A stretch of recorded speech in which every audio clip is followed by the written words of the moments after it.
wonderful people at M Squared for many, many years. And in fact, I'm super excited to have both Rhoda, who is a mentor of mine and now a colleague of mine online, and Arya, who is a colleague. And the two of us went through the first iteration of the SEC Senior Educator Cohort Program together. So it's nice to see friendly faces and many other people who I've met through the M Squared programs.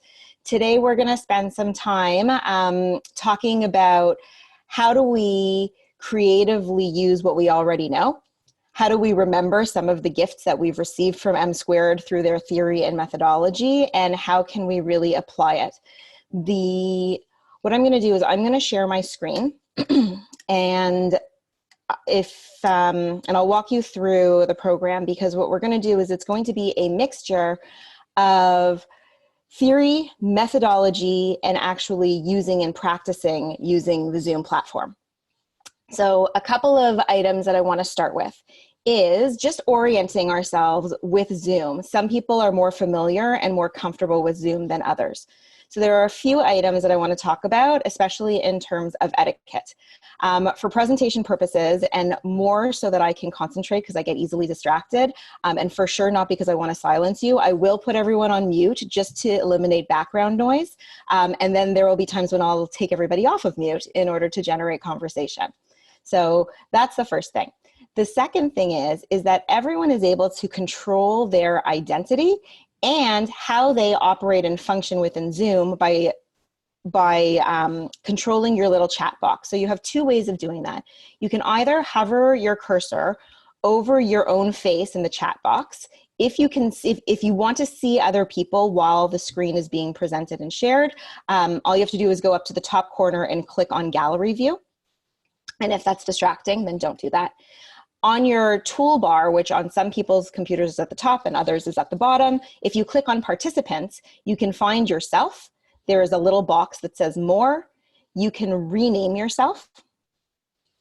And so if you want to, if you don't want to be as formal or what have you, and we're going to use that function later on as a tool for boosting engagement. As well, if you look down at the bottom, there are some additional More options. And if you hover your cursor over the More button, you see that there are some reactions that you can have as well. You can give a thumbs up, you can give a thumbs down, and you can give an applaud. Those are the three options that I see here. So if you feel like responding to somebody's comment in a chat or to an idea, then you can react not just like this, but you can also react this way as well. So there are lots of different ways. Now, I was also looking for the raising a hand for a question, and I'm not seeing that. So we're going to ignore that for now. But that's another piece. Yeah. Sorry? It's coming up on the bottom right next to where you can click yes and no. So possibly. Beautiful, beautiful. Okay, awesome. So perhaps I can't raise my own hand, and that's why I don't see it as I'm giving the instructions.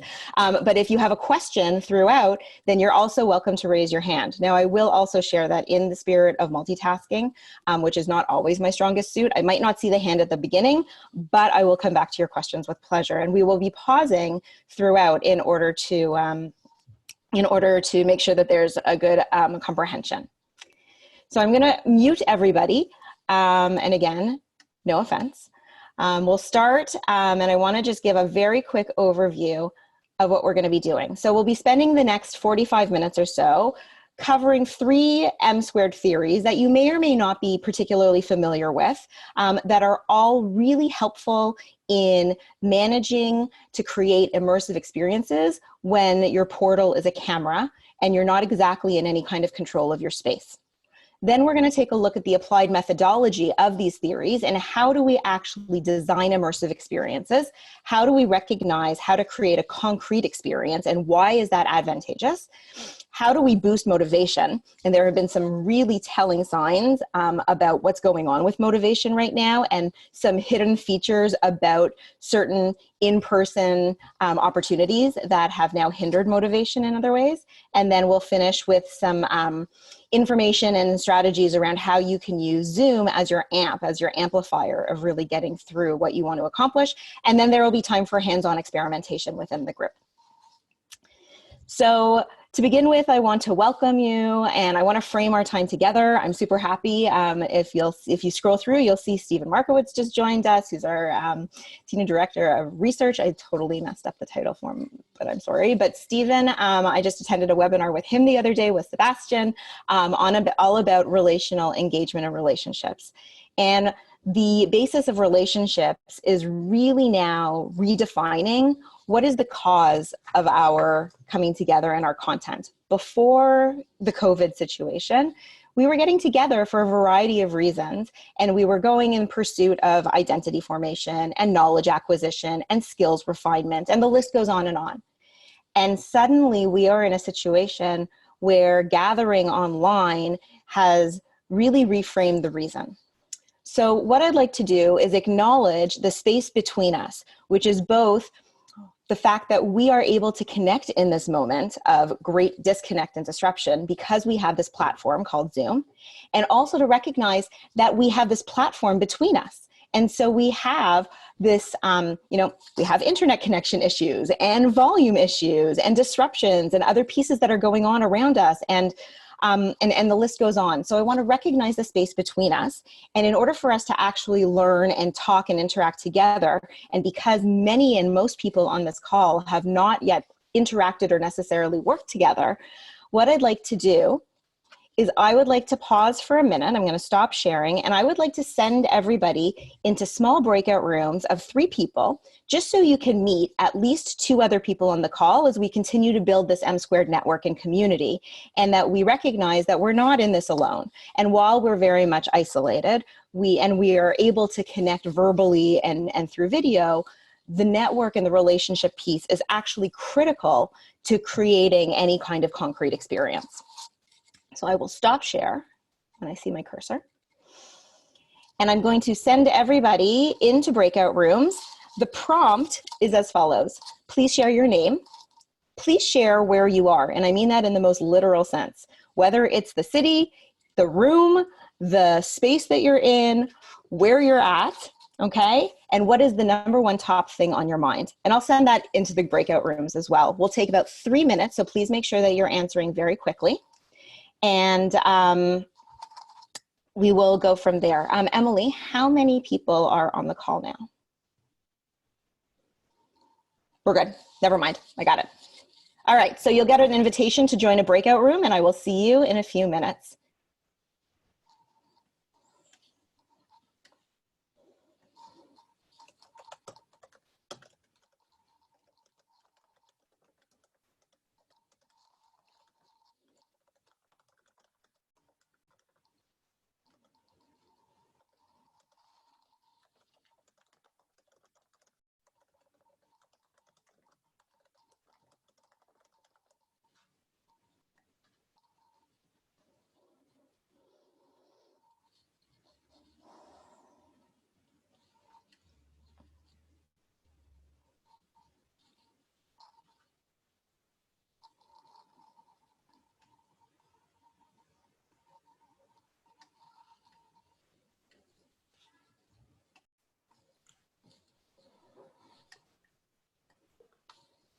Welcome back, everyone.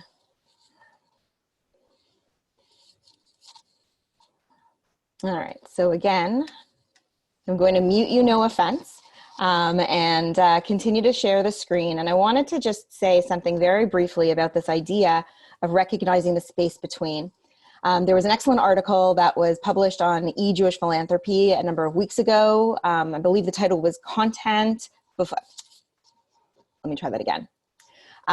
It was Connection Before Content. And the idea behind it really raises issues around our learners' abilities to absorb and interact with content when we recognize that there are major social and emotional needs that are taking place now that are above and beyond normal circumstances, and raising awareness to the fact that in any given time, as educators, particularly as experiential educators, it really is upon us to be conscious of what our social and emotional needs are of our learners. And what I've really come to think about now is the fact that this moment in time has given us cause to really rethink what is the motivation for the content? And what is the motivation that our learners have for interacting with the content? So in that spirit, what I'd like you to do is think of one online educational experience that you've been a part of. It doesn't have to be recently. It could be at any given time. And, oops, went back, sorry. Think about one time that was very positive. And I'd like you to choose up to 5 words to describe that experience and put them in the chat box. You don't have to put them in one after the other. You can do word, comma, word, comma, word, comma. And when you're ready, post it into the chat for everyone to see.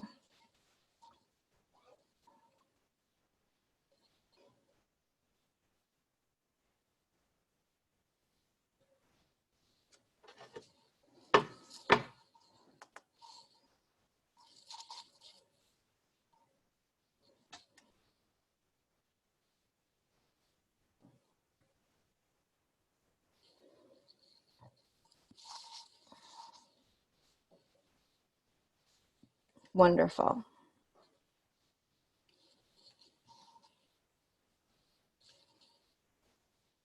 All right, who else is seeing patterns in some of the answers that are coming up? And some really good, color and shading as well. Engaging, reflective, optimistic, warmth, energy, thought-provoking, amazing. So I want you to hold on to these and remember this. Now what I'd like you to do is, based on what you've just written, I'd like you to put into the chat one word why it was so memorable to you in particular.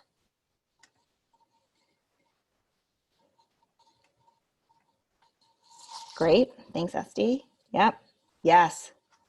Sebastian, the escape piece particularly now. There is, and which is ironic, since the only place we can go outside of our homes is through a Zoom portal or an online portal. Choice, thank you, Stephen. Yep, great. I love the reframed one. Thank you, Lara. All right, excellent. So what I'd like you to do is I'd like you to consider, I'd like you to consider how I was very bad at screen sharing. I'd like you to consider what is something that you now know about the possibilities of creating an online learning experience, not shaping something for others based on what you liked, because that is a tragic educator's flaw, is to teach to others as you yourself are as a student, but to think about what you know in terms of the possibilities that are available to us.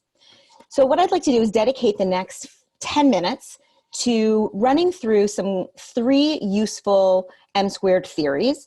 Some might be more familiar to you than others, and then we will get into what the applied methodology looks like.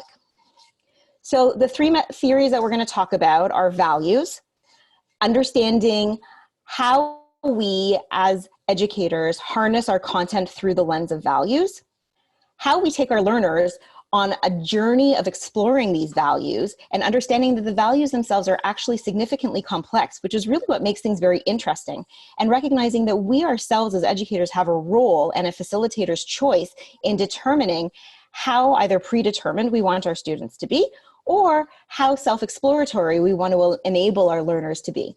And then ultimately there's meaning making, so that when we have our learners interacting with content, that it's not just for the sake of a lesson plan, but really that we're thinking about a bigger picture. And we're going to talk about where processing and reflection comes into that with my BFF, David KOLB. So let's talk for a moment about the values lens. And when we talk about this in M-squared language, values equals content. It's really the what, it's the meat. And so when we think about developing an immersive experience online, we want to talk about, well, to what end are we gathering? To what end are we trying to connect and engage? And that's really through this idea of a values lens. And when we take a look at raising the stakes in personal investment and understanding what our learners are really passionate about, we can really go back to this idea of the cause for our content really needs to be rethunk again. And so if we're using values and recognizing we are in a very sticky, messy, confusing moment in time. Values are also very sticky, confusing, and messy when we start to really look at how they can be practiced and lived and explored and experienced. And so if we start with the cornerstone of our content development through values and through the process of valuing, that allows us to have a very clear starting point about identifying not just, oh, okay, I want to do a program, I want to host a mifkash, I want to do any of the opportunities that you're thinking about. It's now, what is the value lens to which I want to explore and delve into the content? Once we recognize that we have a value, we also must recognize that the value is very complicated. A value on a very basic or simple level is something that everybody can get behind. Other words that we like to use to describe this as a simple, thin, and abstract idea of a value. If you say justice, everybody can get behind justice. Justice sounds good. When you start to really talk about what it looks like to experience justice, it becomes sticky, confusing, difficult, and it's different for different people. So when we want to guide our learners through a journey in exploring what the value is, we can still do that remotely using a platform like this. So this is a continuum that I want to present. And the reason why I have the background behind me is because I love this metaphor that I learned when I first started learning this material. And on one side of a continuum, we have self-exploration, which is really about an open-ended opportunity for a learner to learn by experience. On the opposite side of the continuum, we have predetermination, where we have a very clear, specific, designated outcome that we want our learners to achieve, a message that we want them to have. I want to make sure that it is clear. Neither is better than the other. They are equally powerful. They are equally important. Now, let's say that we wanted to guide our learners on a journey through a forest, like the one behind me.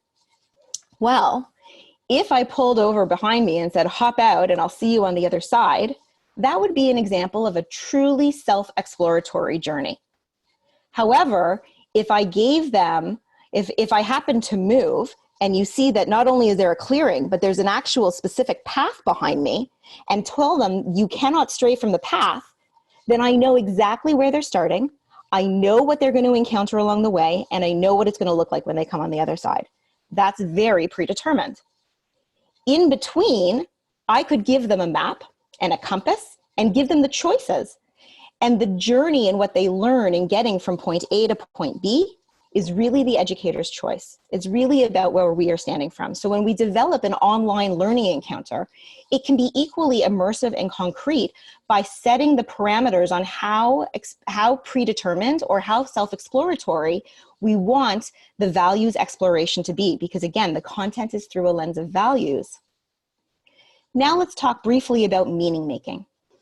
So the idea of processing what we are doing and what the experience is that we are experiencing and exploring together is really critical. For those of you who have become quite familiar with Dr. David KOLB's work, I love this explanation, and this cycle is really quite significant and pivotal to how we can actually make meaning out of every experience, whether it's a single-hour online encounter, or it is a 3-part series, or it is a school curricular unit that we're trying to do, and everything in between. The concrete experience is what we're focusing on in this particular webinar. That's the top area right here in the blue. The concrete experience is what actually happens and what we do together. However, there are ramifications if we just stop at the concrete experience. My favorite example, because it's based on personal memory, is I will frequently have gone through a concrete experience and then I will be asked to reflect on it. In school, I will have been asked to either write a journal entry. On an immersive travel trip, I've been asked to sit on the floor in like a hotel room with like a candle and talk about my experience, and so on. And usually that's the drop-off point. However, what KOLB says is that the reflective observation of the concrete experience allows us to recognize what we're feeling and what we're thinking about the experience we've just had. And there are points where we can integrate this into our online lessons. If we continue to move from the green section into the red section around conceptualization, it's allowing us to actually glean insights and learnings. Hold on one second. I now know that I feel this when I do that. I now know that I'm thinking about X because I just did Y. Because I know that, what does that mean for me now? And that's moving from a reflective, passive interaction with your value and your content that you're trying to impart, and bringing it into a more personal learning moment, which hopefully will then move into the yellow section of the cycle, which is that the learner will be inspired to say, because I know this, I now am going to do that. And so that's what really moves, the way that I like to describe it is that's what moves our learning from inspiration to transformation. It goes from being interesting to being significant and actually relevant. And when we think about any given program, particularly while we are, anchored to our screens, there are opportunities for us to infuse any of these stages. I mean, the active experimentation is really left to the learner after the content and the value is explored. And we think about what are the ramifications of pausing or stopping without going through the cycle, assuming that we want to take a look at how the KOLB learning cycle actually influences the creation of meaning of any piece of given content. So I'd like to pause for a second, and I'm going to stop share just for a moment and unmute everybody. And I want to just give everyone a moment to ask a question, share a comment, ask for clarification. Great song.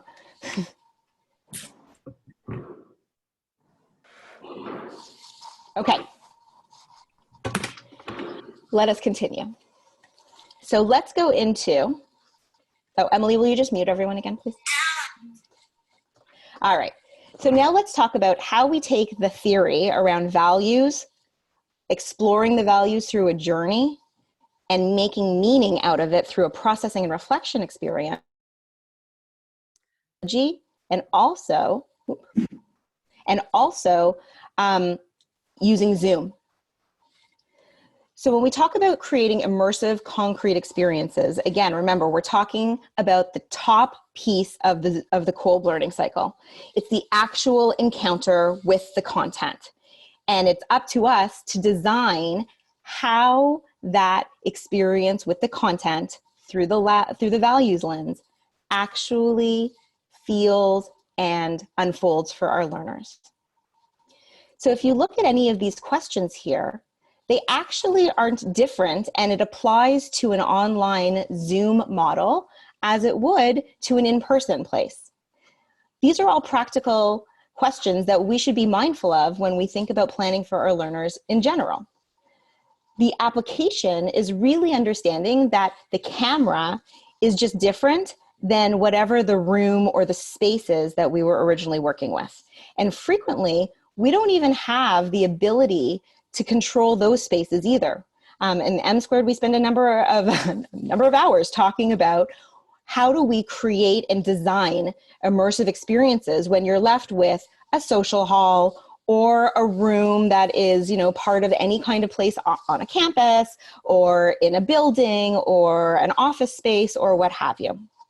And so there's lots of different ways, and these are key questions to guide you through remembering that it's really about designing the concrete experience and being mindful that the camera is a conduit, just like any other space is. And what's different is how are we going to foster personal connection to recognize that while the experience is still immersive, it also has to be connecting, and it also has to be interpersonal.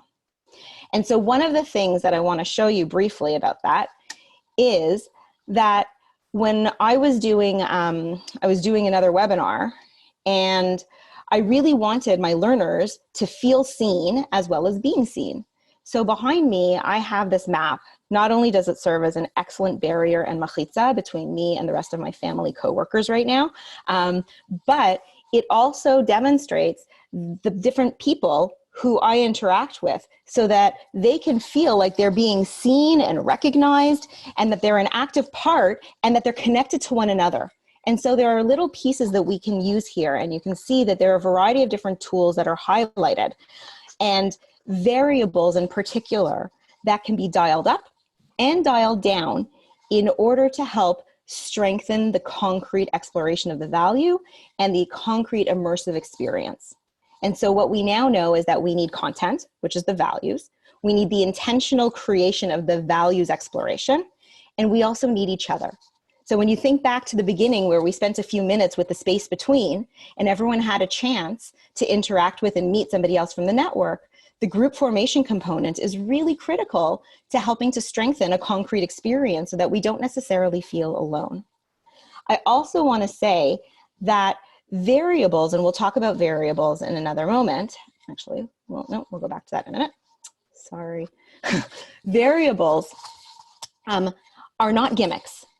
When we talk about how do we include and increase sensorial interaction, how do we think about what kind of novelty we can bring into a values exploration that will really solidify an internalization of the questions that are coming out of the journey of this values exploration?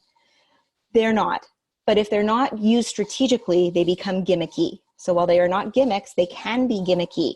And so we need to be thinking about how much do we want to either dial up or dial down the use of these variables. And we'll get into the variables specifically in another moment.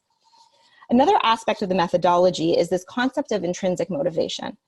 Schools are the greatest example of facing one of the largest challenges when it comes to motivation. What motivates students is grades. There are some schools, so I'm based in Toronto. The Toronto District School Board, which manages the public school system, has determined that students in the public school system their last and final grade was on March 13th. And so as a result of that, they don't have any grades, but they're continuing to have school. And the teachers are struggling to find purposes of motivation. When we are completely inundated by content online right now, and our learners are in need of support, and we are in need of continuing the work that we're committed to, and at the same time, the original points of motivation are interrupted and disrupted, intrinsic motivation is another methodology that really pinpoints how we can amplify a concrete, immersive experience through using an online interactive point. And so you have these definitions here that talk about motivation.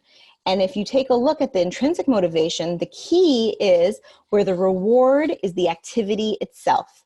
And that doesn't happen automatically. That requires a tremendous amount of cultivation on the part of us, the experiential educator. How might we do that? Well, these are a variety of strategies, and I'm happy to sort of go into further detail on that later on in terms of what this means, but I think that at face value, you can also get a sense. These different strategies of building into your values exploration and your concrete experience, elements of mastery, of purpose, of skills acquisition, of feedback, of clarity and challenge, for sure, of trust, all of these are ways to increase intrinsic motivation such that the reward is the activity itself. And when you tie it all together, we have this tremendous opportunity around meaning making driven by values, a very thoughtful and curated journey that creates an immersive, meaningful, and sustainable online learning experience. So here is how Zoom is your amplifier. And Zoom is really about, oh, Donna, I just saw your question, so I'll come back to it in a minute. Here are some different examples of how Zoom as a platform can really play a role in the design of space and sensorial engagement. And if you're not so familiar with Zoom, then I would recommend they have tons of YouTube videos. They have an entire blog site filled with really useful, quick, and clear instructions on how to use all of these different tactics and features. The video. There are times when it's useful for you not to have the video on. And if you don't already have an image associated with your profile, then when you turn your video off, you just have your name in the middle. Emily, just because I see you, do you have a graphic associated with your Zoom? Yes. Okay. Who doesn't? Somebody volunteer? Sebastian, awesome. So if I can ask you, I'm going to pin you just so that everybody can see. So Sebastian, I'm going to ask you to change your name, rename yourself to EJE. Actually, you know what? No, I don't want to prescribe it. I want it to be self-exploratory. So you choose, tell us something that you're thinking, like choose like an emotion right now. Choose any emotion and rename yourself that emotion. Great. Now, please turn off your video. All right. Now, if we're not in share and you have the ability to engage people, you can generate feedback and also solicit different kinds of questions, answers, and dialogue by using the video feature on, off, and renaming capabilities. Thank you. So that's one piece. Another piece is the chat function. The chat function, as you saw at the beginning, is a great way to ask questions and engage. In addition to the interactive piece about it, the chat function is a really important piece for learners who are not comfortable voicing their opinions. So if you are more concerned about having equal participation and hearing from everybody, and just like in a classroom or in a space or like a room, there are people who are talking and there are people who are less inclined to talk, the chat function is an excellent way to get everybody to feel comfortable contributing and interacting without actually having to speak. So again, it's another opportunity. The same thing is that as you see it, and as long as you're transparent and clear at the beginning and say, hi, I'm going to call on some of you sometimes just for clarification, then you can also engage people that way as opposed to constantly waiting for people to answer your questions. The other piece about the video that's really important is the ability to have people present. And that sort of jumps over to the other side of the screen around etiquette.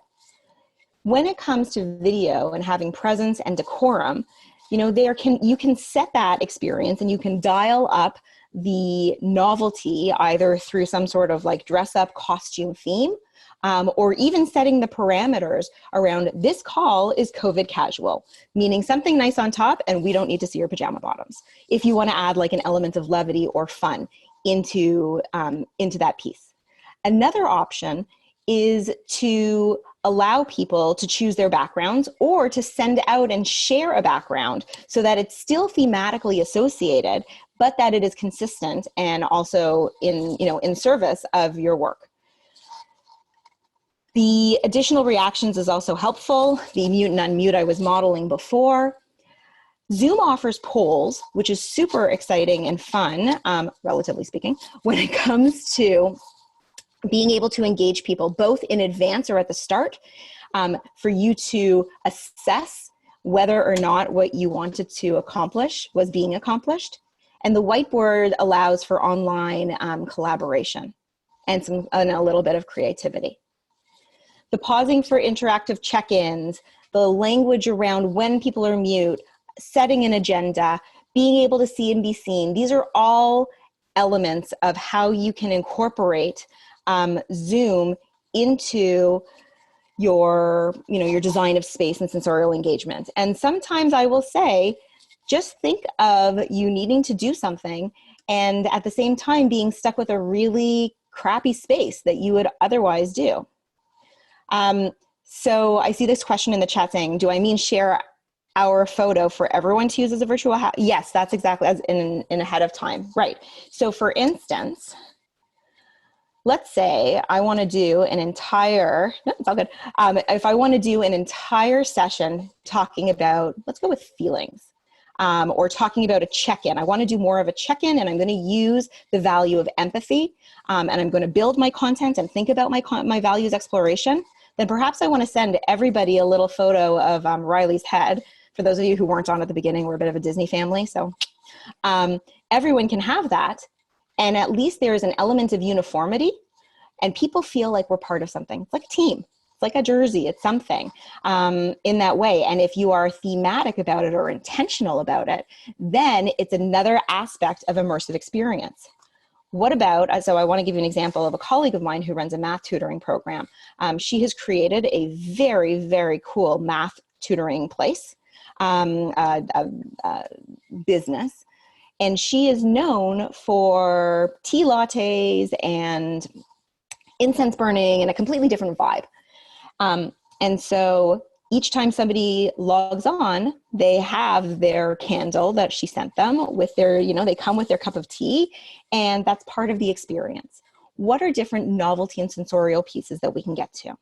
And so here we go. Here are the 4 variables that I referred to before. And Donna, this is a great time for me to circle back to your question as well. When we talk about participation, you can increase the participation, which then has a direct effect on the motivational pieces in these kinds of ways. Now, participation means that you could have a rotation of hosts and facilitators, even though they may or may not be familiar with the content. However, if you really want to dial up the influence, then inviting people to co-host and lesson plan and present, that really boosts the influence in terms of, and even determining what the topic is, what is the value that's going to be explored, what is the text that's going to be used, what is the anchor of the question and the values exploration, how self-exploratory, how predetermined do you wish it to be, those types of pieces. When we talk about the sensorial pieces, we're really talking about the vibe, and the sensorial pieces don't have to be limited to the Zoom. If you want to create a playlist relative to or relevant to your values exploration and send it out in advance with some readings, people can have a little bit of reading to do, or a couple of websites or articles, or you want to send them a video or a meme. All of these things can be done in advance, including how you set up your invitation to the Zoom. Frequently, we're moving so quickly that you pop into the Zoom room, you pop out of the Zoom room, whereas there are social cues, and Stephen's spoken about this in another webinar that he presented the other day. There are usually social cues when we are in person, and that's not the case. And so how do we create that? How do you create an invitation for your immersive concrete experience in a way that has a name, that has a space, that has a dress code without being so formal if you don't want that, etc. So let's take, I hope, Donna, that answered your question. The piece about the too gimmicky is if you use too many of these variables at the same time, then first of all, it's sensory overload, for lack of a better expression. And second of all, it looks like it's just inconsistent. You're throwing so many tricks at it. However, if the motivation and the values exploration is being very intentionally crafted and curated, then it allows for a real, meaningful, personal experience. So what I'd like to do now is I would like to, again, stop the video, recognizing that we have about 12 minutes left. And I would like to send you all back into breakout rooms again. And again, I will broadcast the prompts in advance once you get to your breakout rooms. But I would like you to do the following. Once you get into your breakout rooms, I would like you to share any effective strategies that you have already been using, because we're all a group of experts in this area. We have all received various degrees of training and practice and refinement of these skills. So this is an opportunity for, again, peer mentorship in that way. I would like you to share one new or surprising thing that you have that you have from today's webinar thus far. And then what I would like you to do is to think about one new insight you have as a result of this webinar. All right? So share your own best practice, then share one new or surprising thing that has come to mind in the last 45 minutes, and then think about one new insight that you have as a result of this webinar and your little breakout room conversations. Okay, if you have any questions, by all means, give me a call. I'm going to reopen the rooms. Everybody is in the same room as before, and I will broadcast the prompts again. We will do this for about 7 minutes, and so please make sure that you share the space. Thank you. Enjoy. Rooms are open. You may join as you wish.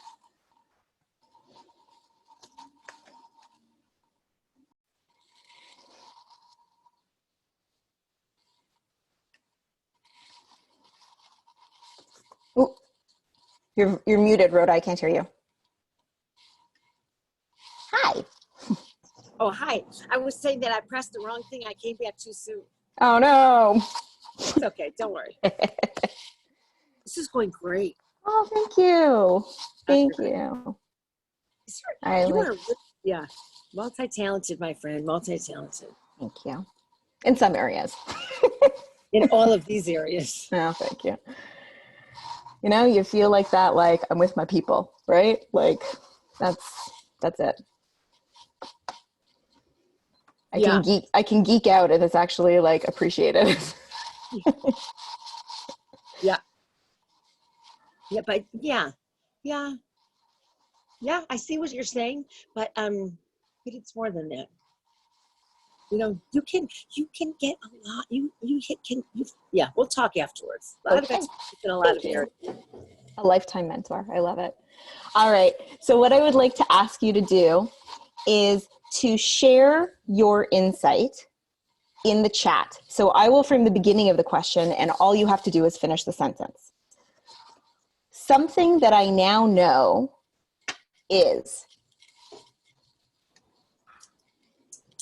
Obviously, we're talking about creating online immersive concrete experiences. Something I now know about creating online immersive concrete experiences.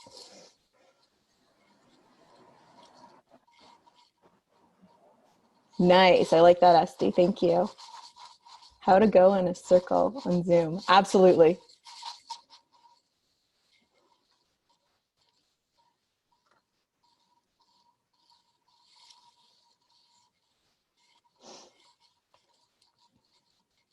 Yep. And I'll ask you, once you've put that up there, don't just let it fly away. Hold on to this insight. COVID casual dress code is always a fave of ours in our house.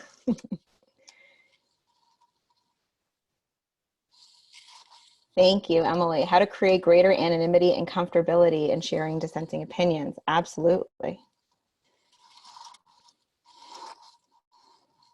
Definitely, Stephen. The value of a co-host is integral, no matter how talented one might be in multitasking. So those of you who haven't put it in, please continue to do so. And what I would like you to do is now think about and reflect for a moment on what it was that led you to this insight. What was the moment that led you to this insight? You don't need to share it. You just need to think about it. And then what I would like you to do is, if you have a Post-it note or a piece of paper, or you want to open up another toggle between different screens and open up something on your device, I would like you to write down one thing as a result of this insight that you now have. What is one thing that you want to try to use next time you do some online concrete experiential learning? Ooh, thank you, Esty. I love this. Laura shared in the breakout to take a minute to post everyone's name in the chat so that everyone can take a turn in an orderly fashion and actually share. Thank you. Devra, correction. Yes, the question is, as a result of what I now know, being this insight that you've just posted here, next week I want to test and then fill in the blank. And when we talk about testing, we're talking about when you create the next online immersive concrete experience. And as you're doing that, I'll share the final slide as I am very conscious of the time. And that is this checklist. So do you have your what, which is the content? Do you have your why, which is the meaning making? And how you're going to have points of processing and consolidation and reflection and conceptualization that will lead to active experimentation. Do you have your how? What are the methodologies that you want to implement? And when I can't talk at the same time, so yes, absolutely, the slides will be available for sharing afterwards, along with the recorded video of this. Again, going back to the sensory overload, the gimmicks, not gimmicks, but gimmicky warning is this is not for everything. This is about intentionality, not intuition. This is about curating and cultivating a very thoughtful process. And that's really the takeaway from these pieces. So with that, I want to thank everyone very much. For those of you who are tight on time and have another call, I'm happy to be in touch with you and to answer any questions. And those who want to stick around for another minute or two, I'm so happy to be here and answer questions as well. So I will take everybody off of mute. And before you leave, everyone, if you want to just wave hello and goodbye to each other. And thank you very much for attending and for joining today. Oh, actually, that's not true. It's under share screen. Sorry. if you click on share screen, you have a few options in front of you. You can share another page that you have open on your device, or you have the whiteboard. So if you click on the whiteboard, which I will do, and I will actually share with you so that you'll see it now, it's actually a whiteboard in the figurative sense. And it allows us to either create some sort of visual and graphic so you can encourage people to, to respond. So for instance, one way that I've used it that's been very helpful is I will ask, we'll do like a hot seat experience where I'll ask a participant to share and open up a whiteboard. And they will be doing some listening and some processing, either through some drawing, or you can add some text and write a reflection. Just like I did the chat, I provided a prompt and then somebody would provide an answer for it, right? As a result of you can either save it, you can throw it away, you can decorate it afterwards. It's great if you want to have ongoing interactions with your learners, that you can then save these pieces, have them add on to it. It can be a continued document. It allows for another layer of multiple intelligences and interaction that way as well. So that's how I like to use the whiteboard. But basically, I couldn't do anything now. We each have to open it up in our own Zoom. It can't just be you. It's hard to know. To the best of my knowledge, I have not been able to successfully interact. Emily has the answer. I see it. Go ahead, Emily. Take it away. There is a way to do it. I've just shared my screen. See if everyone, can you also draw text at this moment? No. Yeah, someone just did it. Yeah. I just Oh, really? Yeah, when you, up at the top under view options, Okay. then choice to annotate. So annotate, you'll have the stamps, text, mouse, draw, etc. Yeah, thank you. There So you go. you can have this collaborative whiteboard, or you can do what Tamara was just saying, which is one person does it and you can show people what you're doing through that. Awesome. So annotate is the key to this. Thank you. Yes, thank you. See there, I even learned something new. Love it. That's I love it. And I'm sure you've seen the trend that when people like to do like these pictures, right? Everybody say cheese and you take a picture and it's like, look what I did, right? You could actually have something that is both values related, that is, it is sensorial, it could be novelty based. One of the things that I have done before that was like really boosted up the novelty, it was not so much about depth, is I then saved it, I sent it out, and everybody uploaded it as a background. And so it really brought us back to the very moment of the last time we were together as a jumping point to the next time we were together. Even like the picture, taking a screenshot of everyone's like Brady Bunch picture, if they change their name to the word, the inspiration, whatever the question is, then you get like that is really cool, both in terms of the novelty of having a picture and actually getting closer to the content. Yes, and even if people have like a profile picture, right, which I do. So if you write in, capital letters, and I still stop my video, you have the profile pictures and you still have all of these keywords in the bottom. And again, it's lovely and powerful to sort of capture that. And you can use it either as a prompt afterwards for depending on, what the nature of your teaching is and what you want to actually accomplish, you can use it moving forward as a prompt or as a frame, etc. It's also another way of, it's a great place for assessment and evaluation. If you're teaching and exploring a value and some of your text is related to personalities and people, instead of, I defaulted to the topic of emotions because it came to mind at the first, or like, emotive responses. If you're doing a study or you're learning about people and personalities, then you can inspire people one time to come respectfully, depending on what the age is and the maturity level, but to come with some sort of either visual background, physical attire, and the name of the person, and have them emulate that. And while we're not talking about role play, we're talking about them actually internalizing the understanding and the people through these variables in such a way that it's both sensorial and novelty piece, but it's also participation. You've upped the participation because now they're not just Tamara calling in like they always do, but that they're also, this opportunity to be like, oh, hey, I'm Rabbi Akiva today. What's up? And now I need to actually like play the role. Like I have to be even more present in order to be the real deal, or else I look dumb. Any other questions? Yes, Donna. Oh, no, you were waving and okay, all good. Okay, well, with that, thank you so much, everyone. Sorry, just a quick question. Absolutely. I was typing it, but it'll just be faster to ask. When is a good time for people to not have their camera on? Like when is that a distraction and it's better to just turn it off? So actually there are times when I will intentionally want them, I will send a piece of text to them and say as part of it, sometimes I'll do like an actual, you know, like the really like formatted Zoom link with like the millions of 1-800 numbers and whatever. So instead of it saying Tamara Rebick Zoom meeting, I'll come up with a name for the actual space related to the content. And, you know, whether I want to send a background or, you know, the etiquette pieces that we discussed already. And then I'll send a reading if it's like for, you know, depending on who the crowd is, and I'll tell them not to read it.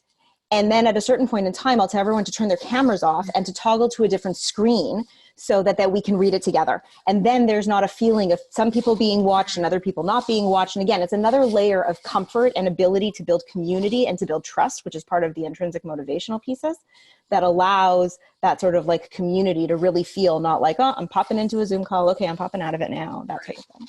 Cool. Thank you.